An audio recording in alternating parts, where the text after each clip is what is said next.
Então vamos lá, falar da lição que o Edgar Wright deixou para quem quer ser diretor de cinema. Primeiro vamos fazer um resuminho aqui do que é o Scott Pilgrim, que vai ser o filme que a gente vai usar como base para dizer essa lição que o Edgar Wright deixou pra gente.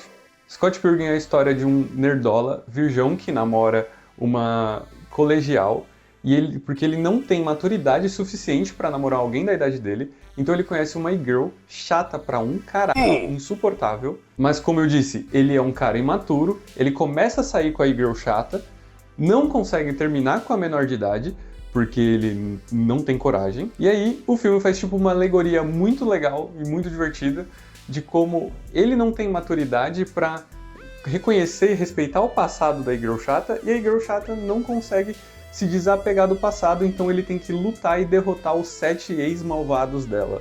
Eu sei, foi um resumo meio merda, mas é um filme de 14 anos, então tipo, eu creio que você já tenha assistido. Se você não assistiu, tá, vai lá assistir porque já passou da hora. Mas eu não vou falar necessariamente muito do filme em si, mas eu vou falar assim uma coisa mais pra quem gosta de fazer cinema ou quer entender um pouquinho mais de como fazer cinema. Então eu vou falar mais da direção do Edgar Wright e usar esse filme como base. A primeira coisa assim que o Edgar Wright deixa de lição pra gente é o que não fazer. Porque assim, a construção de personagem desse filme é, sabe? Então, por exemplo, a Ramona ela é uma porta. Ela é uma porta. Desculpa pra quem é fã dela, desculpa, mas ela é uma porta. Tipo, resumindo o que é a Ramona. Sabe quando você tá lá no ônibus, assim, aí você vê aquela pessoa ali e você fica tipo... Você tem como se tivesse se apaixonado por alguns segundos por aquela pessoa, ou sei lá, você tá mexendo no celular, vendo o Instagram e apareceu aquela girlzinha ali no seu feed, e aí você fica todo... É isso que a Ramona é. A Ramona, ela é uma idealização masculina de uma mulher perfeita, sabe? Por mais que eu acho ela insuportável, é meio que isso. Quando estavam criando ela, você vou fazer uma mulher perfeita. Sabe, que é até um arquétipo negativo de construção de roteiro, que é a Manic Pixie Dream Girl. Resumindo, a Ramona é isso. Mas assim, você tá falando, pô, não era pra falar bem? Sim, é pra falar bem. O Edgar Wright é um dos meus diretores favoritos. Inclusive é um dos que mais me inspira. Quando eu quero fazer algum filme, eu tenho vontade de fazer algum filme, eu penso em... Às vezes eu tô pensando numa cena e falo, o que o Edgar Wright faria nessa cena para deixar essa cena muito mais interessante? Porque o Edgar Wright é um grande diretor. E o que eu vou falar dele hoje é uma coisa que não é muito falada na internet. Então começando assim, primeiro que ele é um diretor de comédia, tá, beleza? Quem sabe, todo mundo meio que sabe disso, apesar de que ele já tentou, né? Os últimos filmes dele ele tava indo para um outro gênero, né? Não muito comédia. Mas o norte dele é comédia, a maioria dos filmes dele são de comédia. E comédia por si só não... Até um tempo atrás, é que agora tá vindo uns filmes de comédia que estão sendo um pouquinho mais respeitados, mas até um tempo atrás era um gênero meio banal, assim, que ninguém ligava muito e não dava pra falar assim, você não vê nenhum filme que é muito classicão, que a galera que é de comédia, né? Só uns drama, né? Os bagulho psicológico e pá, e muito cabeça. Então assim... não era muito visto como assim, dá pra fazer comédia e ser um filme bom. Isso é muito estragado pela indústria hollywoodiana, né? Que estraga tudo e faz aquelas piadinhas muito, sabe? Tipo meio... O que você jantou ontem? A Ramona, ué. Como assim? Você sabe, você entendeu. Você não jantou a Ramona. Não, não mesmo. Eu comi 2 hambúrgueres e não me caiu bem. Melhor eu ir pro banheiro. Resumindo, os filmes de comédia se torna meio que isso, entendeu? Então, o Edgar Wright ele vai muito, muito além disso. Então, ele tira piadas da edição, da forma que ele faz a cena. E não de palavrinhas e piadinhas, assim, que você pode contar numa mesa de amigo, assim, piadinha de trocadilho, sabe? Não, tipo, ele faz uma construção de uma cena que acaba se tornando engraçada. Seja pela montagem, seja pelas transições, seja a forma que os atores estão posicionados, sabe? Então é muito além disso. E o Edgar Wright, ele não torna as piadas apelativas, tipo, som de peido, sexo, sabe? Não, tipo, ele faz cenas muito mais complexas e que acabam se tornando engraçadas, né? Então, esse é o diferencial do Edgar Wright. Mas tudo bem, isso é uma coisa que todo mundo fala. Isso tem em qualquer vídeo no YouTube. Você vai ver qualquer vídeo no YouTube analisando qualquer filme do Edgar Wright, vai estar falando sobre a montagem dele e a forma que ele monta a cena. E assim, isso é realmente algo muito importante. Porque o que torna um diretor bom, diferenciado, não é como ele faz aquela cena muito épica do cara, o jeito que ele pega a arma, ou como ele representa a mentalidade do personagem. Isso é bom, também é bom. Mas um bom diretor, ele consegue fazer uma cena de conversa entre amigos, numa mesa, ser algo muito bem feito. Isso é uma coisa muito forte do Edgar Wright. Mas pra mim, uma coisa que é o que mais me inspira no Edgar Wright, além das formas, é como ele dirige o filme no seu backstage. Eu amo ver backstage do Scott Pilgrim, com todas as minhas forças. É uma coisa que me deixa feliz, além de assistir o filme, é saber o quanto foi divertido trabalhar naquele filme. Eu olho o backstage e falo, caramba, eu queria estar lá também. Olha só como tá todo mundo se divertindo.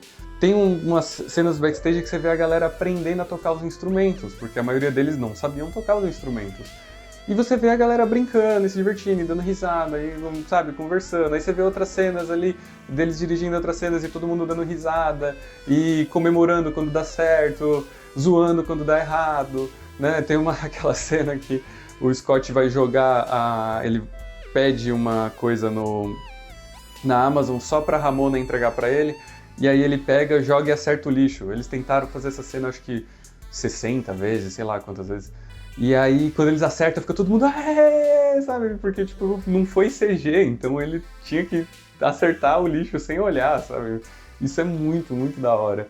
Né? Inclusive, tem uma entrevista do Chris Evans, que é um ator muito famoso, que fez muitos filmes da Marvel e etc., que ele fala o quanto estar no Scott Pilgrim foi a experiência mais legal e mais divertida para ele.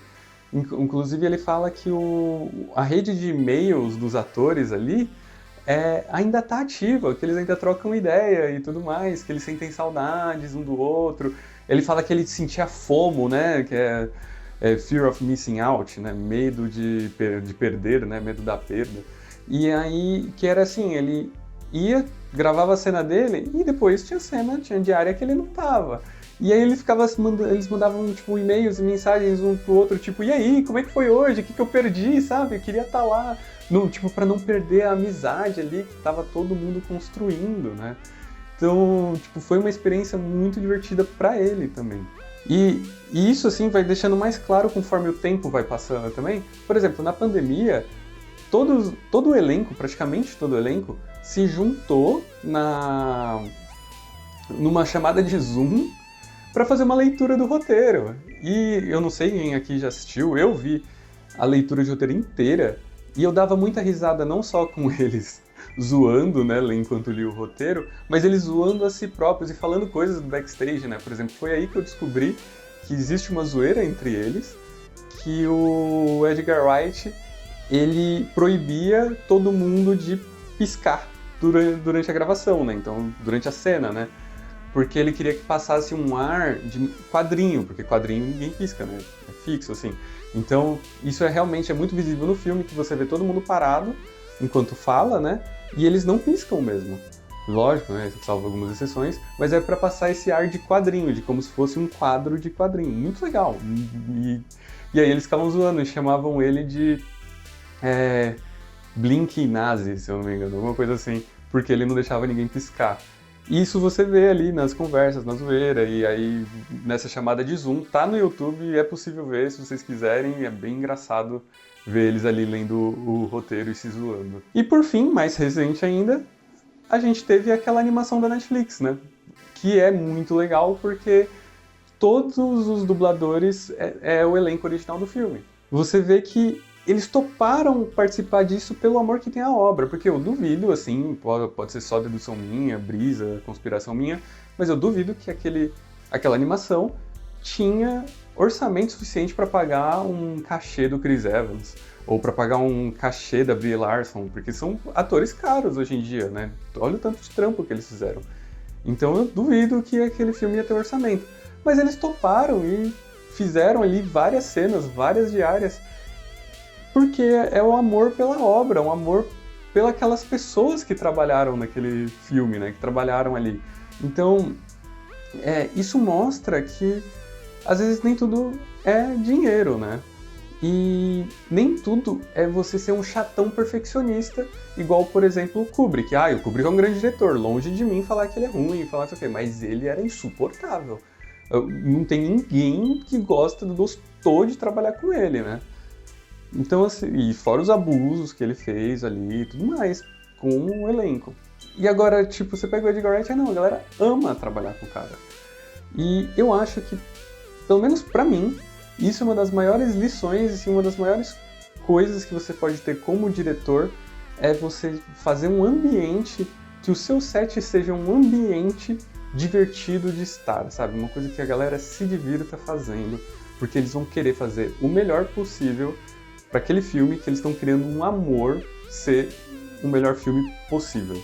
E é isso. Eu espero que vocês tenham curtido esse vídeo. Se vocês curtiram, deixa o like. Se vocês não curtiram, deixa o like também. Se inscreve no canal, ativa o sininho.